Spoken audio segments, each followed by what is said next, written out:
fungal millet genotypes. My supervisors are Dr. Daud Gashu from the center, Professor Martin Brogley from Rotterdam State Research, and Dr. Talahul Amere from AGRA, Alliance for the Evolution of Africa, Dr. Edward Joy from London School of Hygiene and Tropical Medicine. Well, my presentation will strictly follow this presentation outline. We are going to look at 7 chapters, starting from the general introduction. From the general introduction, we have published 1 review article on the Agronomic journal within a fact factor of 3.94. And we will see consecutive 6 chapters, and the other publication I will mention them when I present them. And finally, we will have chapter 7 general discussion and recommendation, and we will also acknowledge some people and institutions that involved in this PhD dissertation. As you all know, in the near future, the global population is going to reach 10 billion people, and this is going to happen in less than 26 years. And if that's the case, it's not surprising if someone asks us how the world is going to feed this dramatically growing population. And in answering that, the higher expert panelists for the global food security proposed that we need to increase the current food production by 70%. And this is just to be energy or food sufficient. However, as a professional who works in agriculture, nutrition, and health nexus, I personally believe that it is unequivocally vital to nourish this population at the same time. Toward this end, the agricultural production should lead to safe, nutritious, and also equitable foods to the society. Because we have failed to do that in the last century, yet currently about 1/3 of the global population is suffering from micronutrient deficiency or hidden hunger. This is why for a long time we have tried different policies, programs, plans, and strategy to tackle this problem. Strategies that include diet diversification, food fortification, food supplementation, as well as biofortification. Well, you know, each of these interventions, application, as well as the success is mainly dependent on the local situation where the hidden hunger is happening.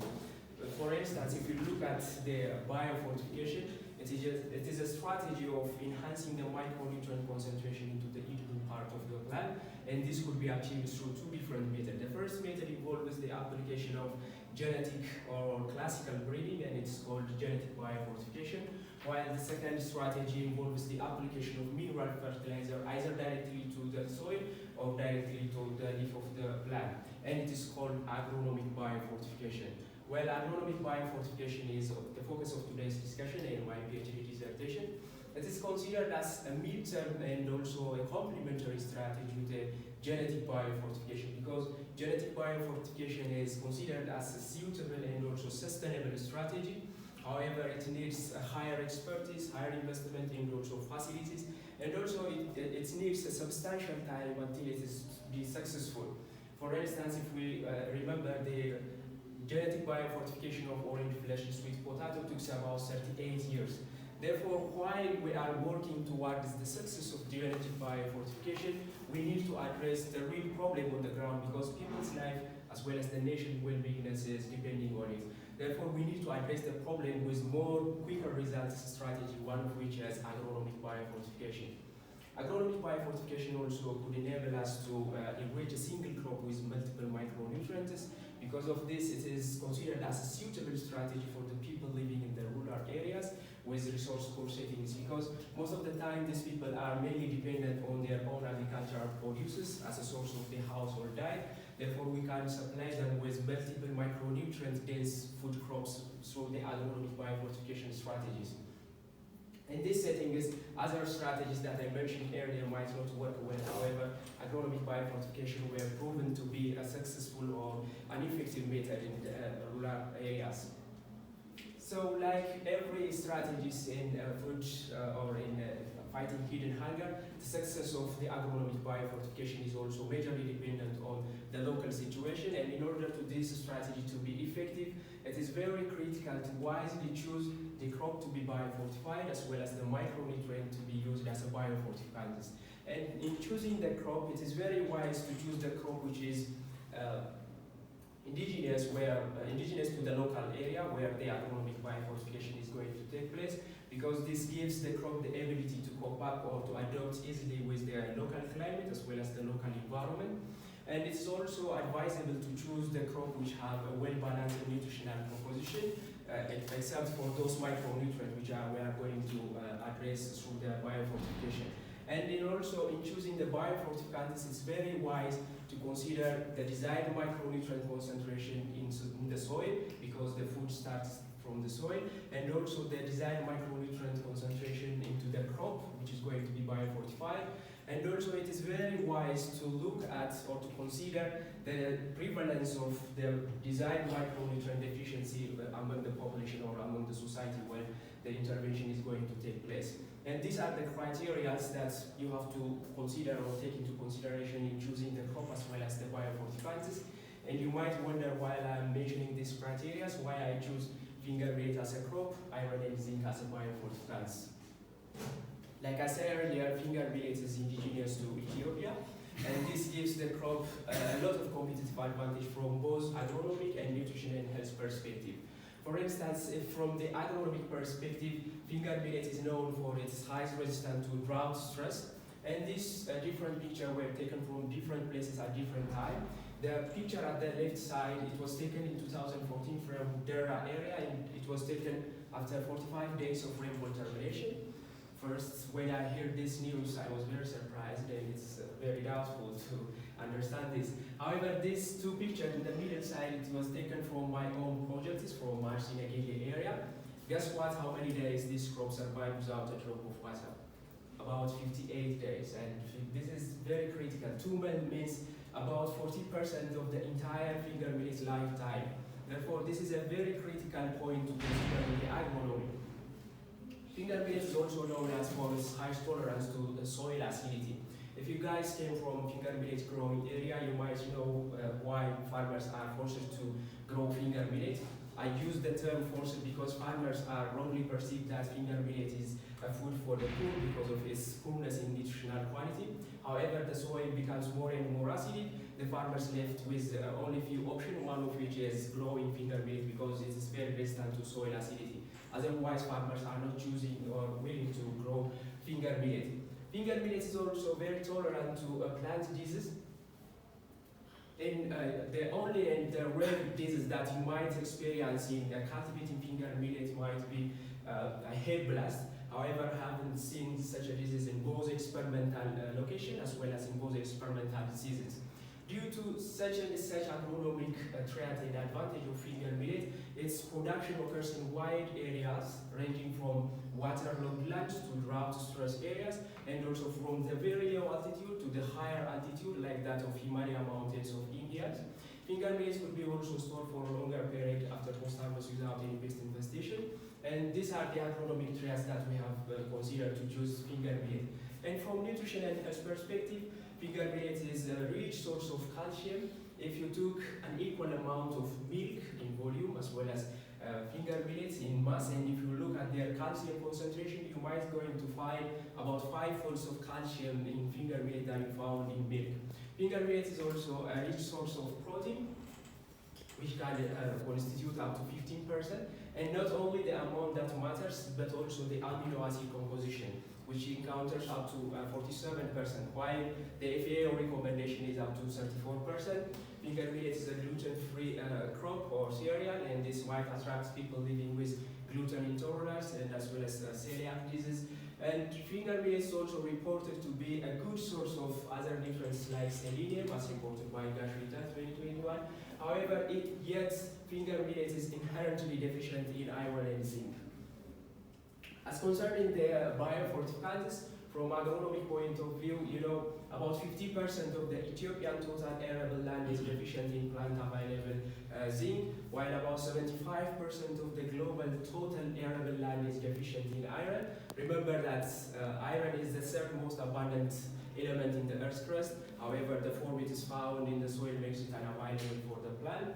And from the nutritional health perspective, about 72% of the Ethiopian population is currently suffering from zinc deficiency, while about 34% of the Ethiopian population is suffering from iron deficiency. And these are some of the important and critical points we consider to choose the crop as well as the biofortificants. So why we need to do this, why we inspired to do this research activity, what is the real problem on the ground? As a statement of the problem, you know that as compared to the common cereals like maize, rice, and wheat, very little knowledge is established about finger millets, its nutritional quality, including the genotypic variances in the nutritional quality, and also the crop response toward agronomic biofortification of zinc and iron toward the yield, as well as the grain zinc and iron concentration, and also the influence of environment like location as well as slope position towards the response of the crop to agronomic biofortification, and also the impact of traditional fermentation on its mineral bioaccessibility. These are the knowledge gap that we have seen or we've observed. Therefore, this little knowledge or little information about the nutritional quality of the finger millet, coupled with the technological limitation to process as well as to cultivate finger millet, and also the wrongly perceived public perception about the nutritional quality of finger millet is believed to restrict the wide consumption as well as production of finger millet from its center, Ethiopia. So we inspired that if we avail this information for the general public as well as for the academician and also for the policy makers, it might contribute in the production, consumption as well as processing of finger millet in Ethiopia. So this research activity were initiated with the general objective of investigating the nutritional quality, response to agronomic biofortification and bioaccessibility of iron and zinc from different finger millet genotypes in Ethiopia. As a specific objective to assess the genotypic difference in proximate, antinutritional and mineral concentration as well as mineral bioavailability of improved finger millet genotypes, to evaluate the impact of iron and zinc agronomic biofortification on grain yield, grain iron and zinc concentration, as well as total daily available zinc as affected by genotype itself, the slope position, as well as the location. And finally, also to evaluate the grain mineral bioaccessibility of iron and zinc biofortified finger millet and also traditionally fermented one. And also the scope of this research is varied, starting from looking at the impact of soil iron zinc deficiency amendment and its impact on the crops yield as well as the grain iron and zinc concentration, and also looking at the environmental impact which is expressed as location as well as slope position, and also to look at the impact of the traditional fermentation on the bioaccessibility of iron and zinc. So this is all about the chapter 1 of the general introduction. Like I said earlier, one publication, a review article was published in Agronomic as a special issue. And chapter 2 is all about the variance in nutritional quality of improved finger millet genotypes in Ethiopia. This article is submitted to scientific report as a special issue under the theme of biofortification, and we're also working on the comments from the reviewers, the second comment. Well, you know that it is very common for the last few decades, newly improved genotype of cereals have been introduced to the cropping system. Similarly, the Ethiopian Crop Improvement Program introduced about 21 relatively high-yielding finger millet genotype into the cropping system.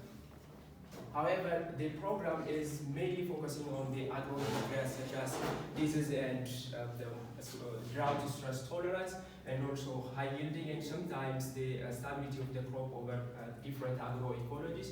However, this has its own consequence or its own problem like we witnessed in the Green Revolution era. If you remember, in Green Revolution, the variety of different crop species which have been a source of diversified micronutrient to the population were kicked out of the cropping system because they only give low yield, and they were replaced with high yielding but very few cereals, to mention them maize, wheat and rice. This has its own unforeseen consequence, which is micronutrient deficiency. So it is very critical to look at every newly improved genotypes for their nutritional quality prior to introducing them into the cropping system. And the objective of this chapter is to look at the nutritional variances as a result of genotypic differences so far with the finger millet genotype that have been released from different agricultural research institutes.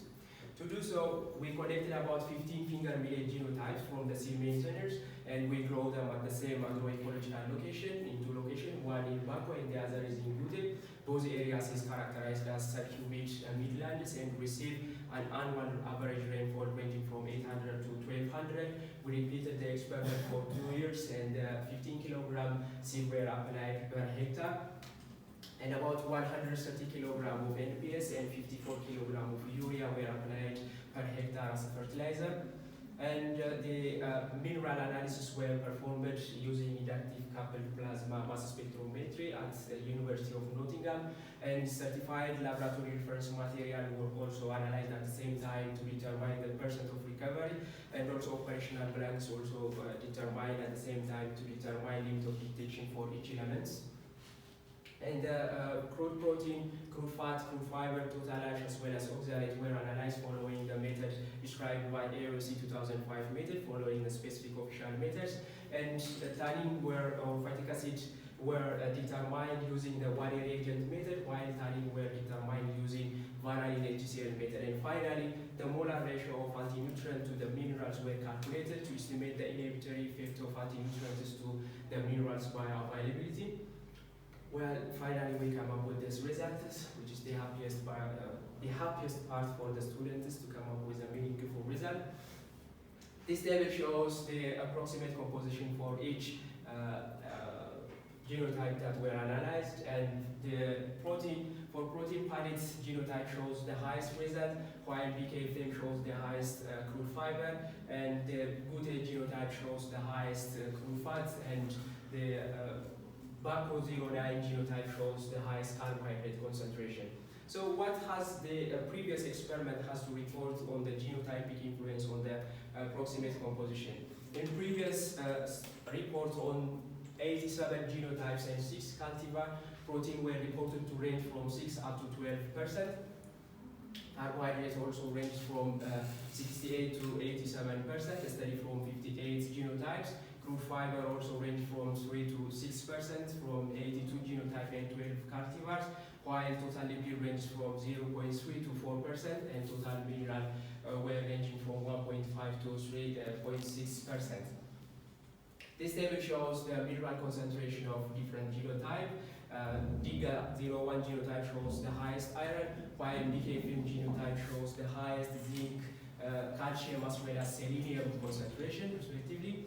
And also previous reports were indicated that the calcium concentration ranging from 530 to 6,500 milligram per kilogram.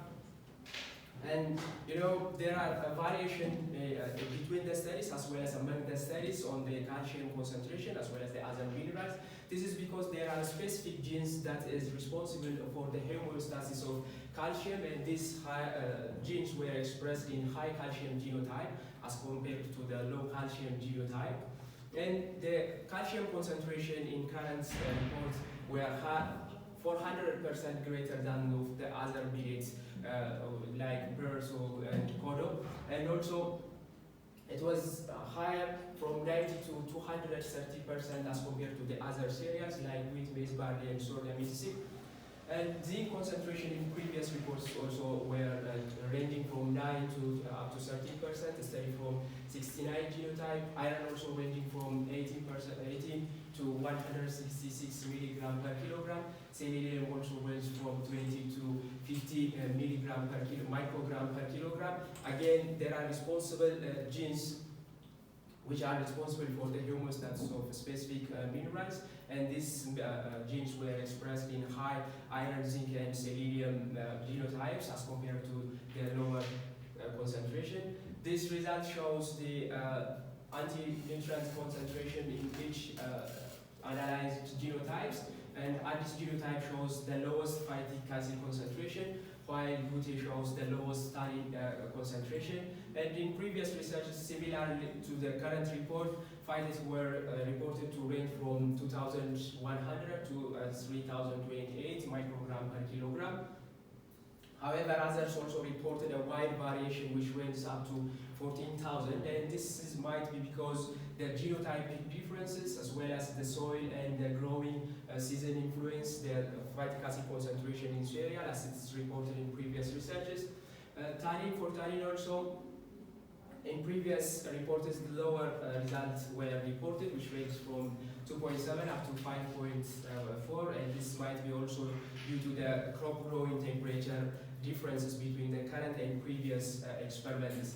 Oxalate also were reported to be lower in the previous researches, and this might be due to nitrogen were reported to synergetically increase the oxalate concentration into the crops or in cereals, and also phosphorus were reported to synergetically increase or influence the oxalate concentration into the crops. This table shows the molar ratio of anti-nutrient to the H elements that are analyzed, and the molar ratio for all analyzed parameters shows the lower cutoff values. This suggests the excellent bioavailability, which is a proxy indicator. A molar ratio is a proxy indicator for the bioavailability. Well, as a conclusion, the nutritional quality of finger millets were significantly affected by a genotype, and in general, all the analyzed genotype could be considered as an excellent source of calcium and also protein, and it could be also concluded that it is an excellent source of these minerals, iron, zinc, and calcium, since they show the highest bioavailability as a result from the proxy indicator.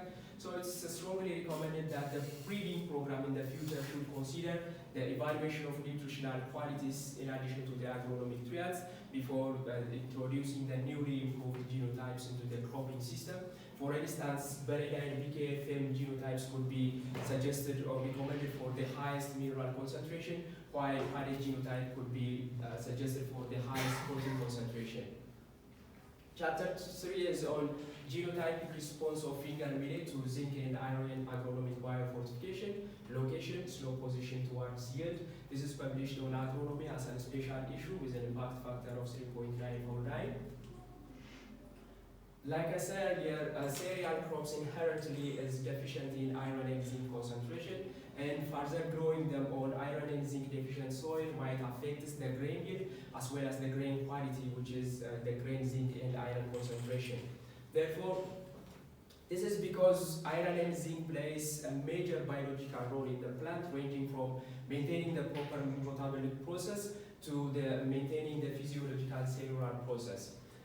However, to tackle this problem, genetic biofortification, like I said earlier, is a realistic strategy to overcome zinc and iron deficiency into the soil as well as into the crop. However, it needs a substantial time as well as higher investment.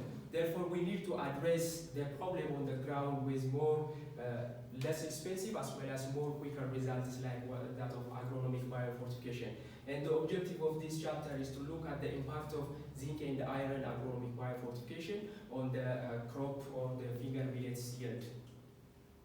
Well, to do that, we grow 3 genotypes. Each have different grain color. For instance, Diga 01 genotype have black grain color, Urgi genotype have white grain color, and Maba genotype have brown grain color, and we grow them in 2 locations, one in Arsinegele and the other one is in Gunja, and both areas is characterized as subhumid midlands and receive an annual rainfall ranging from 800 to 1200. And we repeated the experiment in 2 slope position, one in foot slope and the other one is in hill slope. We also repeated the experiment for 2 seasons, but only in Arsinegele because of the COVID-19 travel restriction by the time. And also the study area temperature ranges from 10 to 26 degrees centigrade. And the plot size were 4 by 4 meter, and the block and border distance were 0.5 meter each. And the interval spacing were 14 centimeter, and this left each plot with 10 rows. And for sampling purpose, plants were tagged right after 100% germination of the crops, and the mineral were analyzed for the soil using ICP-MS at University of Nottingham, and laboratory reference material also used to determine the detection for each element. And this is the fertilizer application.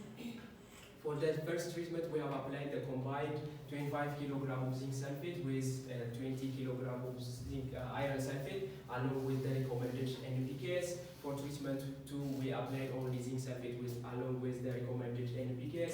For third treatment, we applied only recommended NPKs. For the fourth treatment, we applied 30% of the recommended NPKs, and for the final treatment, we applied 20 kg of ferrous sulfate with recommended NPKs.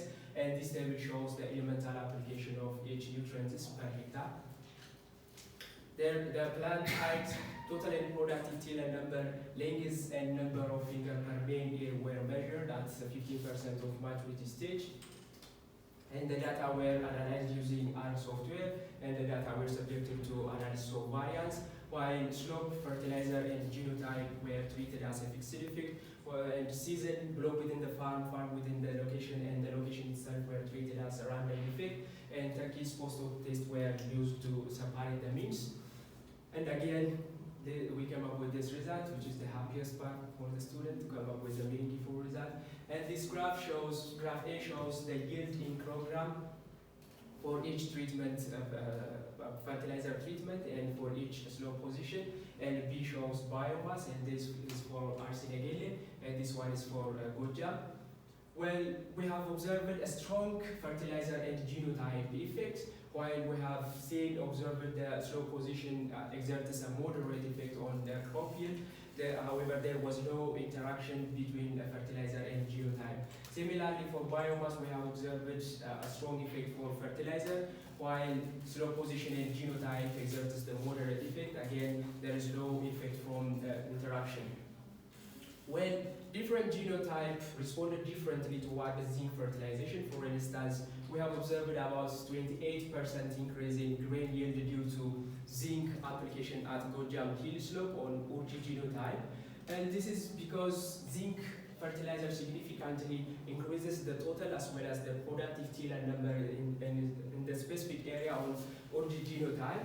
And this is also because we have observed a significantly higher soil sulfur at Gojam hill slope, since sulfur was reported to enhance the solubility as well as the uptake and the transportation of the zinc in the plants. There was no available reports on the impact of agronomic biofortification on the finger millet crop. However, previous researches on the wheat, rice, maize, sorghum reports a yield increase ranging from 5 to 33% due to zinc fertilization. This is because the zinc fertilization increases the available or plant available zinc into the soil. Therefore, the plant can achieve a better protein breakdown, enzymatic activation, which might result in higher vegetative growth and yield increase. Similarly, genotype responded differently to iron fertilization.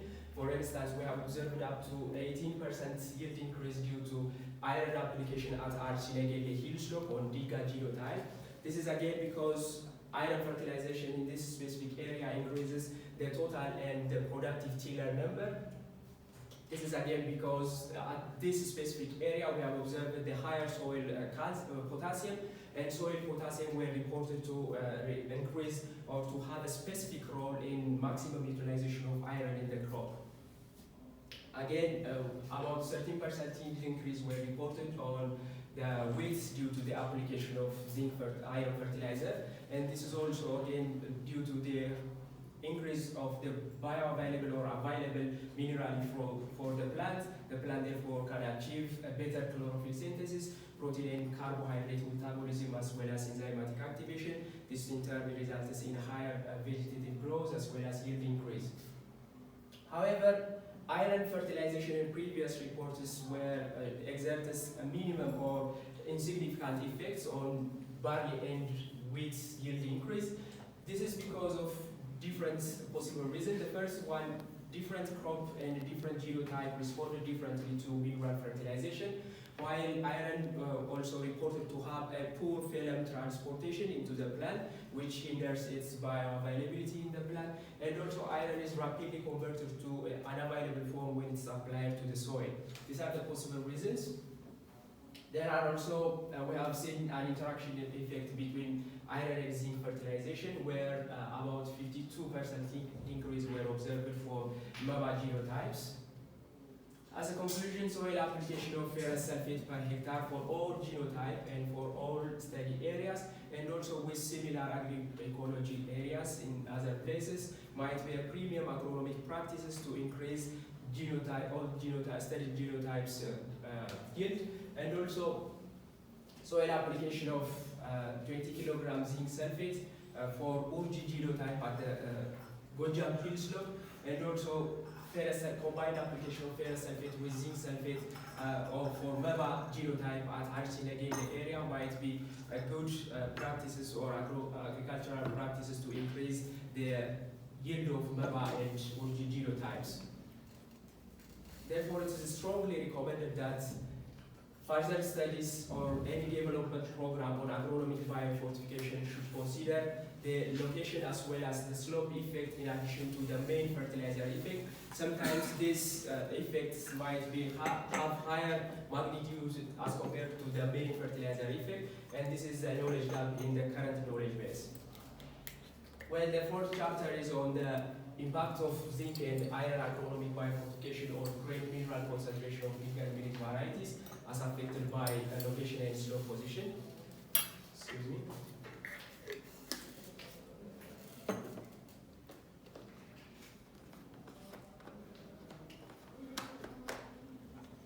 And this article is published on Frontiers in Nutrition with an impact factor of 6.5, if I'm not mistaken, because Dr. Brugge is an editor for it. Frontiers in Nutrition. Well, the introduction, the study design, and the others are discussed in chapter 3. We took the sample from the chapter 3. Again, slope, fertilizer, and genotype were treated as a fixed effect, while season blocked in the far within the location as well as the location itself is treated as a random effect. However, for this chapter, we have further partitioned the treatment of the fertilizer application into 4 orthogonal contrasts. The first one contrasts between the 0.3 or 30% NPKs. Yeah, copy. Between 30% NPKs and the full-scale NPKs application, which means between 30% NPKs and the rest of the applications. And for the second contrast is within the NPKs or the full rates NPKs application, the difference between treatment with iron and with no iron. And the third one is with zinc and with no zinc. And the last comparison is the interaction effect between iron and zinc, which means that the response to zinc depends on the level of iron and the vice versa. This is the 4 orthogonal contrasts. And finally, we come up with this result. The graph A shows the grain iron concentration in milligram per kilogram for each treatment, while B shows grain zinc, and this is for Arsinagele and this is for Gojam. When we have observed fertilizer exerts a significant effect on the grain zinc concentration. We have also observed about 20% grain zinc concentration increase due to the application of combined zinc sulfate and iron sulfate, while about 90% grain zinc increase were observed due to the only zinc sulfate application. However, there is no difference between 30% NPKs and NPKs. Genotype also responded differently to different fertilization. For instance, for grain zinc concentration, OG genotype shows the highest result, while Giga genotype shows the lowest. And for the interaction, we have observed the significant effect on iron and zinc interaction, where about 5.5% grain zinc increase were observed. Location was also a source of variation, while blocking in the farm slope season show a negligible effect on grain zinc concentration.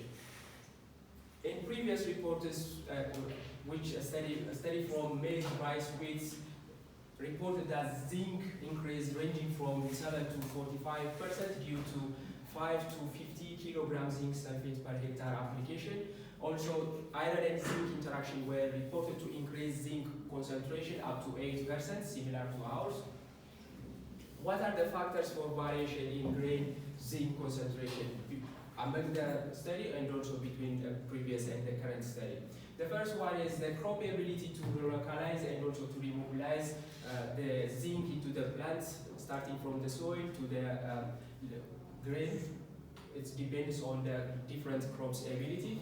One of the possible reasons is that. And also phosphorus and elevated carbon dioxide were reported to negatively affect the grain zinc concentration, while nitrogen and heat stress were positively affected the zinc concentration in previous research.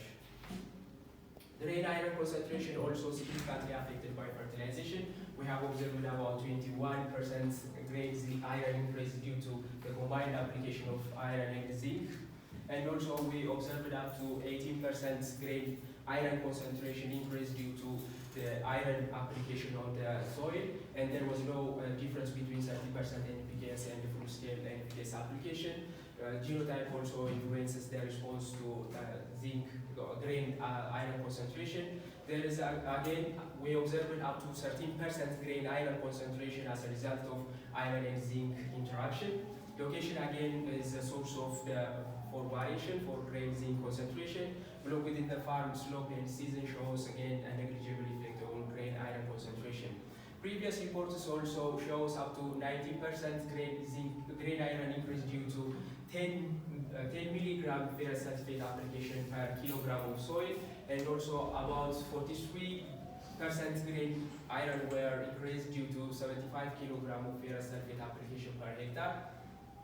36% grain iron increase were also reported from the foliar application of iron on the plant, and 83% increase also reported due to iron LTA foliar application. Again, iron and zinc interaction were reported to increase the grain iron up to 13%. However, in previous researches, the soil application of iron were reported to have a significant effect on the grain iron concentration. This is because iron has a poor failure mobility, and also when it's applied to the soil, it's rapidly converted to an available form for the plants. These are the possible reasons. As a conclusion, grain iron and zinc can be improved through the agronomic biofortification with iron and zinc, and this also agronomic biofortification of iron and zinc can offer an effective option to increase zinc and iron concentration among the consumers. However, further study on the impact of different fertilizer level application on the response to the crop is strongly recommended. The fifth chapter is on the zinc agronomic biofortification, enhances the zinc bioavailability of finger millet. This is going to be submitted to some journals in the near future.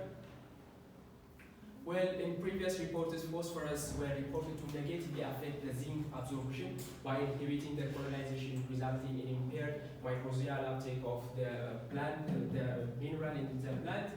And also phosphorus deficiency were reported to result in higher accumulation of zinc, and in contrary, the zinc deficiency in the soil were reported to the higher accumulation of phosphorus in the plant. So this previous report suggests that the agronomic biofortification of zinc might be a successful strategy to reduce the phytate concentration, because phytate is a powerhouse for the phosphorus. About 85% of the phosphorus in the plant is stored as phytate. Therefore, consequently, it can improve the bioavailability of the zinc into the plant. Therefore, the objective of this chapter is to look at the impact of zinc agronomic biofortification on the bioavailability or the proxy bioavailability of zinc in finger millet. So the design and other parts is similar with previous researches, except for the fertilizer application. For treatment 1, we have applied the combined zinc sulfate and iron sulfate with recommended rate of NPKs. For the second treatment, we applied only the zinc sulfate with recommended NPKs. And for the third treatment, we have applied only recommended NPKs.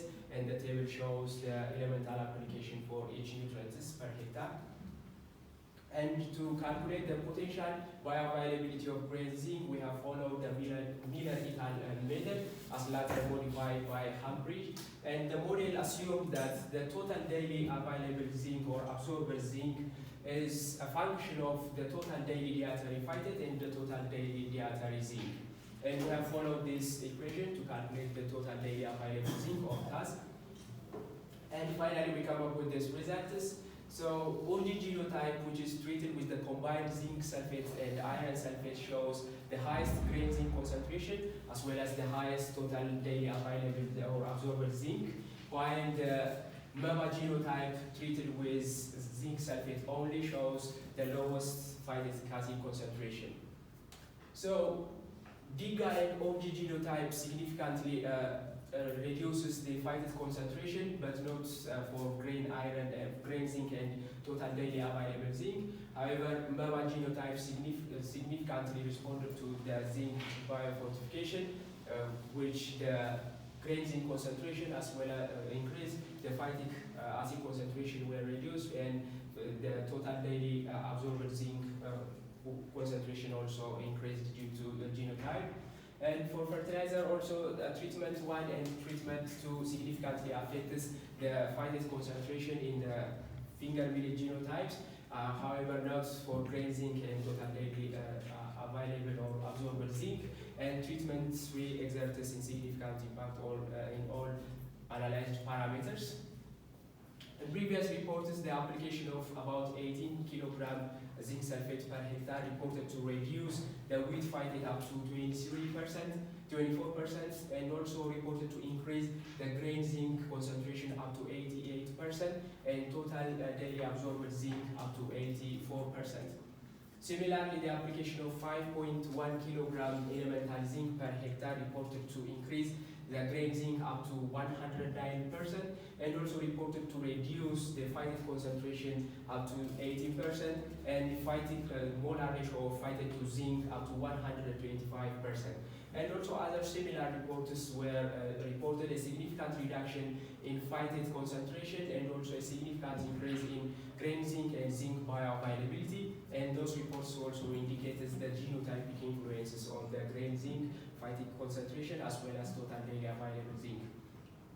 On the other hand, the high affinity of phosphorus transport protein embedded in the plasma membrane of root cell is responsible for phosphorus uptake in the plant, and their expression, this gene's expression, is tightly controlled in the normal situation. However, whenever the soil zinc concentration is in deficiency status, the high or tight control is lost. Therefore, in barley, zinc deficiency and regulation of these genes were specific that cannot be replaced by other divalent metals like magnesium, nitrogen, and sulfur deficiencies. This is why the zinc biofortification is a good agricultural practices to increase the zinc concentration itself as well as the availability in the plants. On the other hand, 2 kg per hectare elemental phosphorus application were reported to decrease the grain zinc up to 39%, and also reported to increase the phosphorus itself up to 17%, the phytate concentration up to 19%, and the molar ratio of phytate to zinc up to 100%.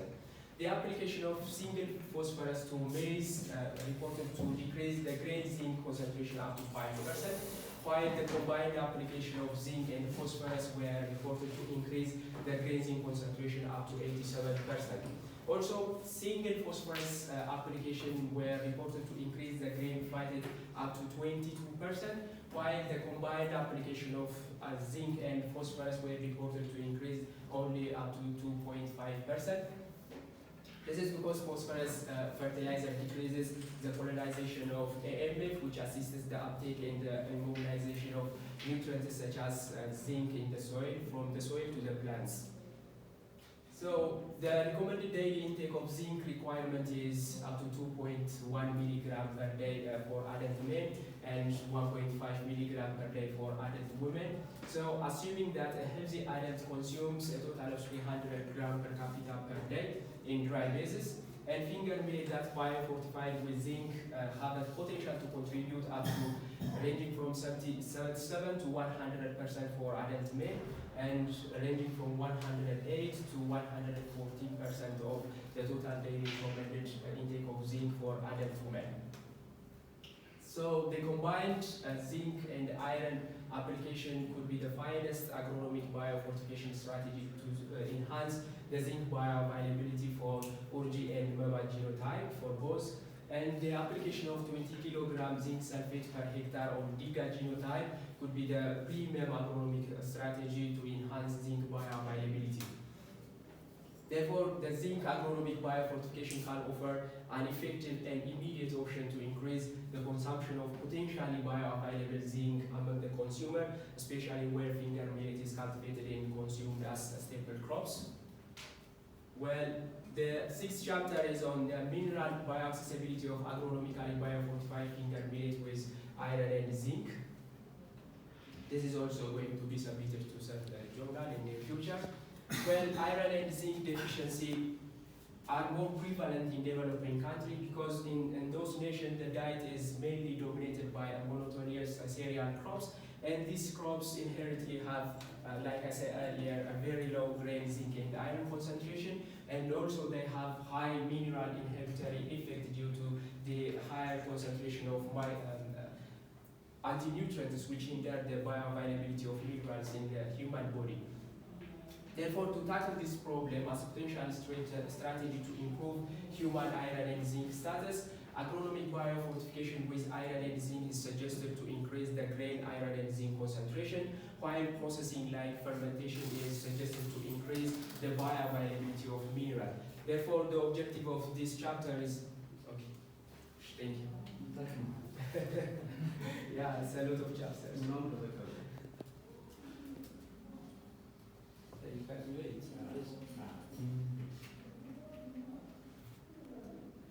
Well, the objective of this chapter is to look at the impact of the combined agronomic biofortification and traditional fermentation on the bioaccessibility of iron and zinc.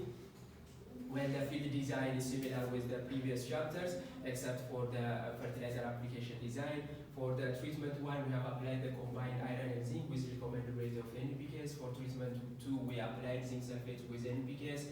And for treatment 3, we applied ferrous sulfate with recommended NPKs. For the fourth treatment, we applied only NPKs. And for the final treatment, we applied 30% of the NPKs. Again, this table shows the elemental application of each nutrients per hectare. Well, for fermentation process, the finger millet flour was mixed with ultra-purified water into 1:2 ratios and left to ferment for 4 days naturally. And other 4 subsequent dough were produced using the successor dough as a backslope. And then the final dough was used as a backslope for the experimental dough process, and the experimental dough were led to ferment naturally for 2, 3, and 4 days, because traditionally people are using this fermentation period for making or processing of injera. And the pH for each fermentation period were measured, and the result ranges from 3.8 to 5.1. Then finally, the dough samples were dried using fertilizer or freeze dried and stored at -20 until further analysis. And for mineral bioaccessibility test, we have followed the InfoGest standard consensus model as later modified by Nuleya et al. And 30% of the dry flour slurry was made by mixing the dry dough sample with the milky water. And for the oral phase digestion, we have about 2.5 grams of sample flour slurry was mixed with 2.5 milliliters of simulated salivary fluid and incubated at 37 degrees centigrade for 2 minutes in a water shaking bath after the pH were adjusted at 7. And for the gastric phase digestion, 5 milliliters of simulated gastric fluid was added, and the incubation further takes for 90 minutes after the pH were adjusted to 3. And the dialysis bag was added and incubated for further 30 minutes. And for the intestinal phase digestion, about 5 milliliters of simulated pancreatic fluid and 5 milliliters of simulated bile fluid were added, and the pH were adjusted to 7, and the incubation further takes for 2 hours, and then the tubes were cooled using ice to stop further enzymatic breakdown or activity. And the dialysis was carefully transferred from the dialysis bag to clean storage tubes, and 4 milliliters of the dialysis was mixed with 2 ml of 15% concentrated nitric acid and heated using microwave assisted heater. And finally, the bioaccessible fraction of iron and zinc were analyzed using inductive coupled plasma mass spectrometry at University of Nottingham. And finally, we come up with these results. The bioaccessible fraction of iron ranges from 1.67 to 2.8 milligram per kilogram, while the zinc bioaccessible fraction ranges from 1.268 to 9.15 milligram per kilogram. And fertilizer significantly enhances the grain iron and zinc concentration depending on different fertilizer application. And also fertilization enhances the bioaccessible fraction of iron depending on different fertilizer application, ranging from 20% to 58% for iron bioaccessible fraction and to 10 to 65% for zinc bioaccessible fraction. And fertilization also significantly reduces the phytic acid concentration, ranging from 10 to 15%, depending on different fertilizer application. And fermentation also enhances significantly the bioaccessible zinc fraction, ranging from 65 to 74% as a response to 48 hours and 96 hour fermentation period. And also we have observed 45% increase in iron bioaccessible fraction in response to 3 days traditional fermentation period. And the highest increase in the bioaccessible fraction of zinc, which constitutes up to 89%, were observed from 48 hours fermentation from zinc sulfate treated genotypes. And also the highest bioaccessible fraction of iron, which is up to 81%, were observed for finger millet treated with a combined zinc sulfate and iron sulfate, was fermented for 72 hours. Fermentation also significantly reduces the phytic acid concentration, ranging from 30 to 36%, depending on the different fermentation period. Again, the highest reduction in phytic acid concentration, which up to 49%, were observed from finger millet treated with ferrous sulfate, zinc sulfate, and also fermented for 3 hours. So in previous researches which have been conducted on the impact of traditional fermentation on other cereals as well as on finger millet, ranging from fermentation period ranging from 14 hours to 120 hours were reported. 66% phytic acid reduction in tape fermentation, 54% reduction in finger millet itself, and also 50% reduction in maize fermentation.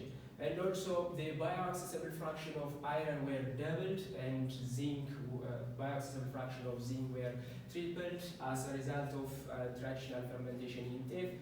And also 15% zinc bioaccessible fraction increase were observed, while 127% of iron bioaccessible fraction enhancement were observed due to traditional fermentation.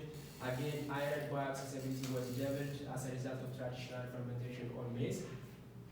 So this is because during fermentation, the indigenous phytase activity in cereal is increased as a result of new synthesis or a new activation of phytase enzyme, which breaks down the phytic acid, which hinders the bioaccessible or the bioavailable portion of the minerals in the body system. The other reason is that during fermentation, formation of organic acids forms soluble ligands with iron and zinc, and this increases the soluble iron and zinc and also facilitates the transportation through the body system. In fact, we have observed up to 2.1 unit reduction in the pH after the fermentation in the current study. So the total absolute daily requirement of iron is 1.05 milligram per day for adult men and 1.46 milligram per day for adult women. Therefore, assuming that a person consumes 300 grams per day per capita, so a person that consumes this much amount of finger millets, of fermented finger millet, might be receive up to 126% of the total absolute daily requirement iron for adult men and about 90% for adult women. And for zinc also, the recommended daily intake is 2.1 milligram per day for adult men and 1.5 milligram per day for adult women. And biofortified and fermented finger millet contribute up to 179% for adult men and 251% for adult women. So in conclusion, fermentation of agronomically biofortified finger millets effectively reduces the phytic acid concentration and subsequently improve the bioavailability or the bioaccessibility of iron and zinc. And this strategy can offer an effective option to increase the potentially bioavailable iron and zinc consumption among the consumers. And this could in turn help us to combat iron and zinc deficiency, especially where finger millet is cultivated and consumed as a staple crop. However, we strongly recommend the in vitro study in the future, because the in vivo studies in the future, because we have followed an in vitro method, and this might not predict the exact magnitude of absorption in the human body system. So, the final chapter, we did it, guys. The final chapter is on the general conclusion and recommendation. Finger millet proximate composition, mineral and anti-nutrient concentration significantly vary by genotype, but in general could be considered as a very good source of calcium and protein.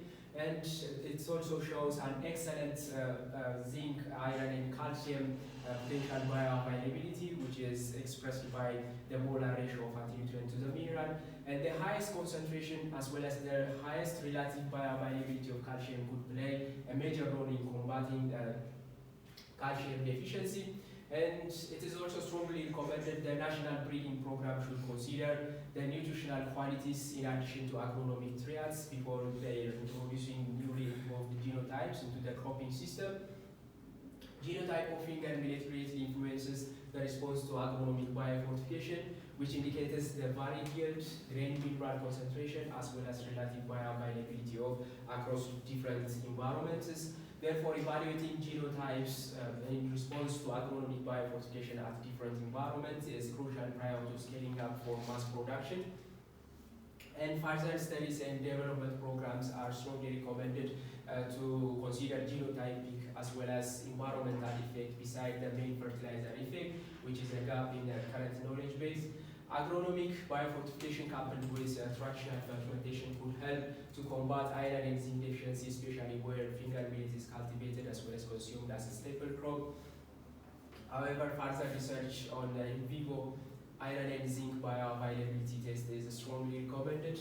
And moreover, the social acceptability of agronomically biofortified food, technological as well as economic feasibility of mineral fertilizer, especially in the resource poor settings in rural areas, and also the environmental impact of agronomic biofortification could be a challenge and could also warrant further studies. Finally, as a strength of this study, in finger millet literature as well as in other agronomic biofortification and cereal literature, you are going to find very limited number of articles which have seen both the treatment, all the triple effects, which is the treatment, the genotype, as well as the environment. We have also seen for the fertilizer treatment, we have also seen the interaction effect. And also the other strength of this research activity is its statistical power, which comes from the sample size. We have used about 3,120 samples for agronomic data. We have also used about 492 samples for mineral analysis, and we used about 138 samples for proximate analysis and 45 samples for fermentation and bioaccessibility. And also we have replicated the field experiments 4 times, and also for agronomic data for 10 times, and for laboratory tests we have replicated the analysis 3 times. And as a limitation, every research has its own limitation, and we also acknowledge our limitations. We have followed the in vitro bioaccessibility test to predict the bioavailability of minerals from the current study. However, the in vitro test might not predict the exact magnitude of absorption in the body system. Therefore, we strongly recommend someone which have the courage to take up from here and to do this. We encourage that. Finally, I would like to acknowledge people and institutions that helped me in doing my PhD. First of all, I would like to express my gratitude to my Almighty God for His peace upon me and for giving me the wisdom and the knowledge as well as the patience throughout my entire life, and also through the PhD dissertation study. That's a big challenge to do it. And also I would like to acknowledge my advisors, Dr. Daud, Professor Martin, Dr. Dalahun, and Dr. Edward for their excellent supervision and follow-up, and for their valuable expertise. And special gratitude goes to Dr. Daud. He goes beyond his expected. He's calling the people's like finance people, that finance people, how they are collaborative and friendly. He calls, and he also calls UK colleagues, and he do it like his own PhD, and it's very very nice for me, and I was lucky to be an advice from him. And I would like to also acknowledge my beautiful wife over there, Mrs. Roman. You know, while I'm doing my PhD, we got married, and while we're supposed to enjoy our honeymoon, we were trashing finger meat in the middle of the night because I have to go to the UK for laboratory analysis. So we were exchanging finger meat as a flower, and you can imagine how romantic honeymoon that we've spent. And I would like to thank her for her patience, for her unreserved love, and also for most of all for her prayers. I would like to also thank the Geonutrition project, which is under the Center in Food Science and Nutrition, funded by Bill and Gates Foundation for funding the project, the whole project. And also I would like to acknowledge Research for funding partially the field project or the field experiment. I would like to acknowledge back home El Casa and Alit Agricultural Research Center for providing the seed and also assisting the field workers. I would like to acknowledge the University of Nottingham for mineral and bioaccessibility test analysis. I would like to acknowledge Mr. Dababa, one of my friends, Mr. Ramato, Ms. Lolita, Professor Liz, Professor Mary, Mr. Tashoma, as well as Dr. Dayajo for helping me in the laboratory analysis, in the field work, in data analysis.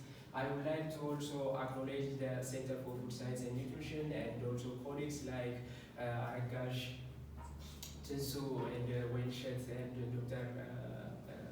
Paulus, and others. Thank you very much all. Finally, I would like to wind up my longest presentation by saying finger millet is a certain crop for uncertain future. And finally, I would like to thank you guys very much. Thank you.